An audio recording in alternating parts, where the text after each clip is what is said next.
You've probably heard it a million times, right? AI is coming for our jobs. But what if the biggest threat isn't actually the technology itself? What if it's something, well, a lot more human? Today, we are diving deep into what's being called the AI paradox, and we're going to unpack the surprising truth about who or what frontline workers are really afraid of. So just to get a sense of the scale we're talking about here, let's start with this number, 80%. That is the chunk of the entire global workforce that's made up of frontline workers. I mean, we're talking billions of people, the folks who are physically there, on the ground, making our world actually run. And right here, this is the crisis that's kind of hiding in plain sight. 76%. That's how many of these essential workers say they are feeling burned out. Just let that sink in. More than 3 out of every 4 people we rely on every single day are running on fumes. Yeah, this isn't just some number on a chart. We are talking about a full-blown burnout crisis. And frankly, it's just not sustainable. But to really get what's going on, let's be super clear on who we're talking about. It's pretty simple, really. A frontline worker is anyone who has to be physically there to do their job. You know, from the person serving your morning coffee to the nurse at the hospital, their presence is absolutely essential. Okay, so you've got this pressure cooker of burnout, right? Now let's throw in one more ingredient, artificial intelligence. Because on top of all that stress, many frontline workers are now dealing with a totally new kind of anxiety. And look, this isn't just some vague feeling in the air. We've got real data on this. A new study shows that 1 in 3 frontline workers is genuinely afraid that AI is going to replace their job entirely. That is a massive part of the workforce staring into a really uncertain future. And for a lot of these folks, this isn't some far-off sci-fi movie plot. No way. 1 in 4 believe a part of their job has already been replaced by AI. So for them, this isn't a future problem. It's happening right now. And if you look a little farther down the road, it gets even more intense for some. 1 in 5 workers fully expect their entire role to be gone, completely replaced by AI in just 5 years.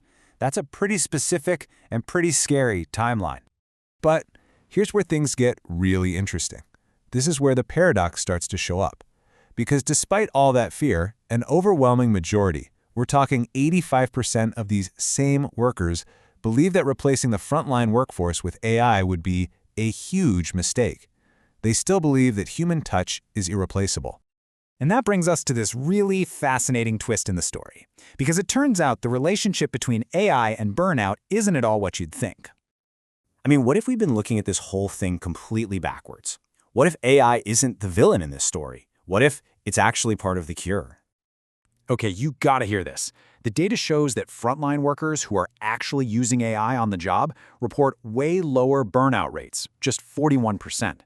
Now, compare that to their colleagues who don't use AI, they're at 54%. That's not a small difference. That is a huge gap, and it completely flips the script. So, this is the paradox, right? This is the core of what we're talking about today. If the technology is actually helping reduce the exact stress and burnout that 3/4 of workers are feeling, then what's driving all that fear we just saw? Well, the answer is pretty mind-blowing, actually. For 65% of frontline workers, the biggest threat, it's not a robot. It's not some super smart algorithm. It's their own colleagues, the ones who are skilled in using AI. And that just changes the entire conversation, doesn't it? The real conflict here isn't machine versus human. It's about the people who have adapted to the new tools versus those who haven't. The problem isn't replacement, it's all about readiness. You know, Suresh Vittal from UKG really hit the nail on the head with this. He said frontline employees aren't afraid of AI, they're afraid of the uncertainty around AI. See? It's not the tool itself, it's the fear of the unknown, the lack of a clear game plan from the top. It's a communication issue. So what do we do about it? Well, the path forward for leaders is actually pretty clear. It's not about hitting the brakes on technology, it's about hitting the gas on communication. Be transparent about the strategy, show some empathy for what your teams are feeling, and communicate with crystal clarity. That's how you turn all that fear into genuine excitement. So I'll leave you with this one last question to think about. In this new world of work, maybe you shouldn't be asking if a robot is going to take your job. Maybe the real question you should be asking is, are you keeping up with the person next to you who's learning how to use one?